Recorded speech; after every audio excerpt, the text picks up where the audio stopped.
So here, let's take a look at the pictures of the 3 different muscles. For skeletal muscle, remember they are striated. So the top one is the real histology slice that you can see under the microscope. You see the dark and light band. That's why you call it striated. You have a nucleus. They are multinucleated. You see that one. This is one muscle fiber. That means one muscle cell, another muscle cell, the third muscle cell. And you see that it is multinucleated.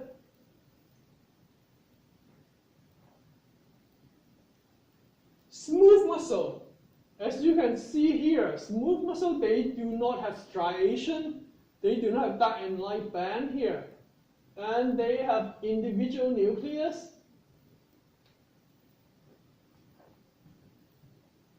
Cardiac muscle. Well, it is not very clear on the slides, but if you look very close, you can see some striation in the cardiac muscle. And you see this black line that is perpendicular to the smooth muscle fiber. This black line we call intercalated disc. Within the intercalated disc, we can find gap junction there. And also you have individual nucleus to each muscle cell. And you can see, this part here, this is the branching. The branching connects the muscle cells.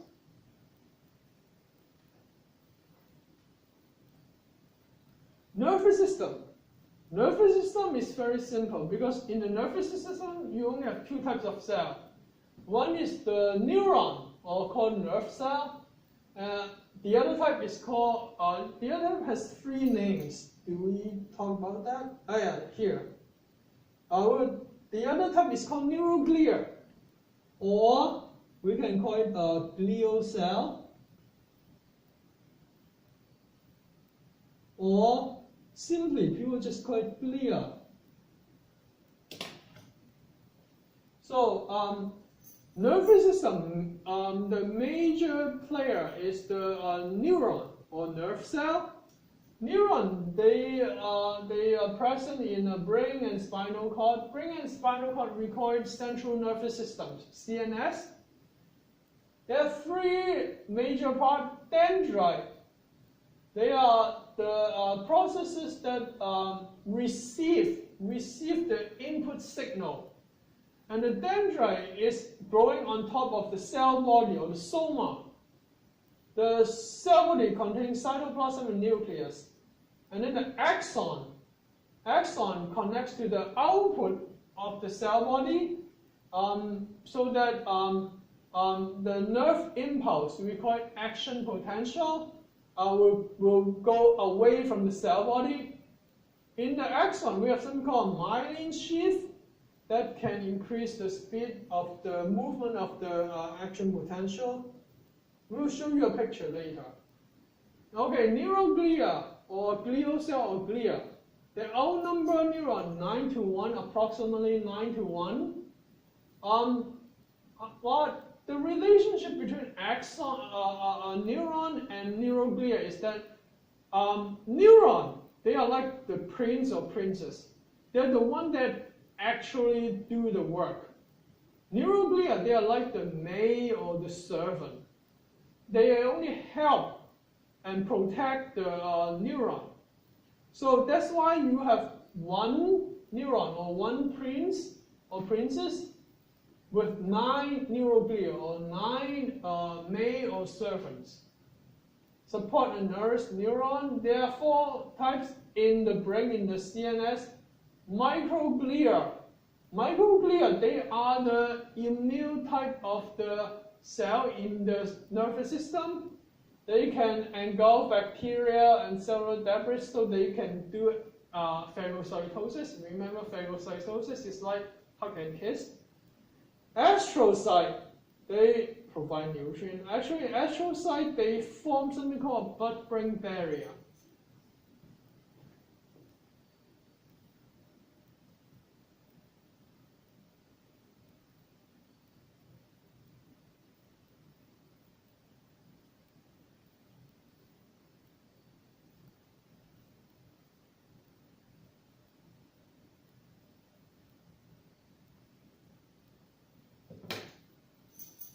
the capillaries inside our brain is special. They are unlike the capillary in our body. The capillary in the brain, they do not allow certain substance to go into our brain, or they do not allow certain substance from our brain to go into the blood. The reason is that the astrocyte, they wrap around those capillary in the brain to restrict the movement of substances across the capillary. Oligodendrocyte. Oligo means a few. Means a few. Dendro means dendrite. Dendrite, we talked about this. Cyte means cell. This is a specialized of cell. They use their dendrite to wrap around the axon so that it will form myelin. And then we have ependymal cells. They line the fluid-filled spaces of the brain and spinal cord. They are the ones that make the CSF, cerebrospinal fluid.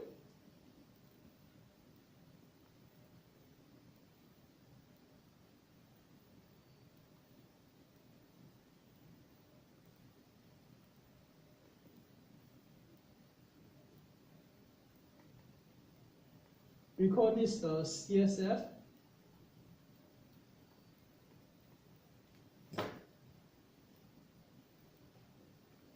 So this is the overall view of the neuron. So you see that you have a cell body, we call it soma.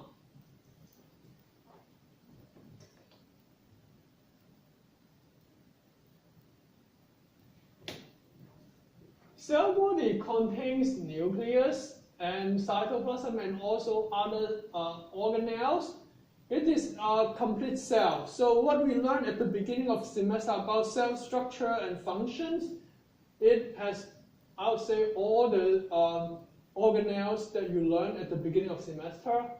And the cell body contains these branches here, we call it dendrite. So dendrite, they receive input signal, and then you will transmit the input signal to the cell, the soma. And the soma will integrate or add up or summation, add up all these input signals, summation, and then in here, this part we call it axon hillock. Axon hillock will generate action potential, which is an electrical signal. And then you go down this part we call this axon. You see, axon is here. What about this blue sleeve? The blue sleeve here, we call this myelin sheath. If it is in the brain or in the central nervous system, the myelin sheath is formed by the feet of the oligodendrocyte. It's formed by the feet of the oligodendrocyte. Oligodendrocyte, they can form the myelin by wrapping their feet around the axon of multiple neurons. So this is one neuron, this is another neuron, another axon. As the action potential travel down the axon, and here we call this axon terminal. Axon terminal. And then this is the enlarged part here, we call it terminal bouton. And then we have microglia here. Microglia, remember, they are the ones that can do phagocytosis. Astrocyte, remember what I told you? It wraps around the capillary to form the blood-brain barrier. So this is the real life, the real histological slice of an axon. You can see this is cell body, and you can see a dendrite, and this is the axon here.